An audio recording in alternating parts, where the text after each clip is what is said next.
This picture is kind of funny. I've got my Nats winning sailplane there. You can see a couple of my peanut scales down there on the floor. The young man to my left in the picture ended up being my future ex-husband. Met him in the model club.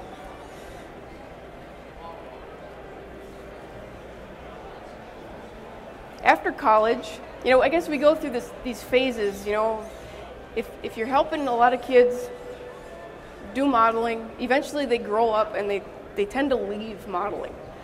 So I've read so many stories of guys that come back to it after their kids grow up or after they retire.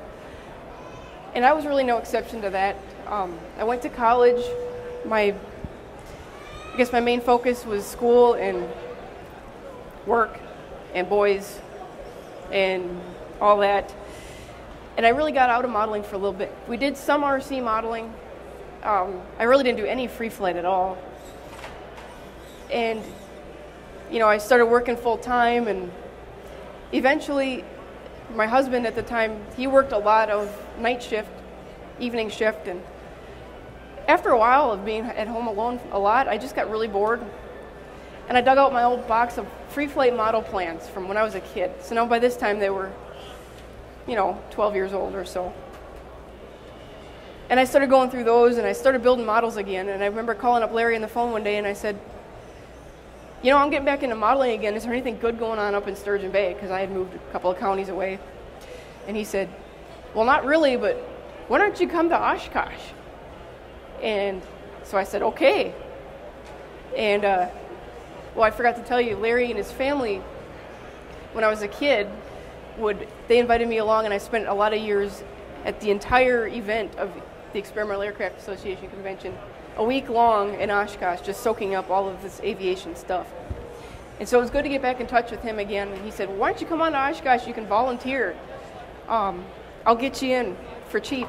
So we did. We went to Oshkosh, and that's how I got back into flying again after college. And I happened to come across this little airport one day near our house. We actually literally followed a little home-built biplane in from the highway. We saw it flying low, and we thought, let's just follow this guy and see where he's going. And he led us right to this little paradise airport right near Lake Michigan in Algoma, Wisconsin. It's called Rio Creek Airport. They call it International Airport because there was a guy from Canada that landed there once. But it's just this mecca for vintage airplanes. And I got to know all these guys here very well, and one of them became my flight instructor. The budget at the time, again, still, did not allow for a whole lot of formal flight training. Typically, a private pilot certificate will run about $6,000. You're spending about $100 an hour for airplane rental, and about $30 an hour for an instructor. So it really wasn't in the cards at that point, until we met Armand Ulmer. He was 82 years old. He had a 1946 Taylorcraft. He charged $25 an hour for his airplane, $25 an hour for him. And the next day, I was going up in the Taylorcraft on my first lesson. So every weekend, I would go to Rio Creek and spend an hour flying with Armand if the weather was nice. I put this picture up here because it reminded me a lot of the picture of me and my dad going out to my first airplane ride.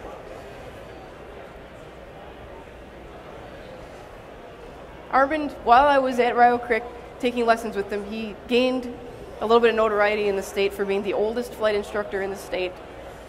And he won an award from the Department of Transportation in Wisconsin for his achievements. He was an air traffic controller in World War II.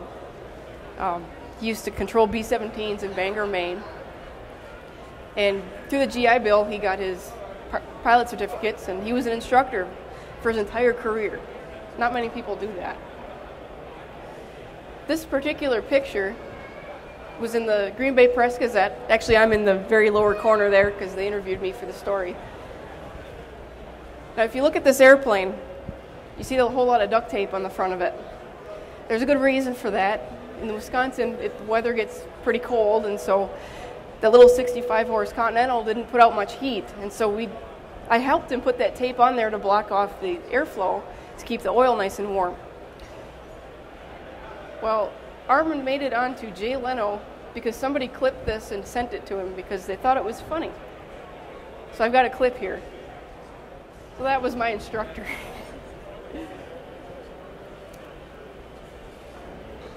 About a year after I started flying, I had my first solo.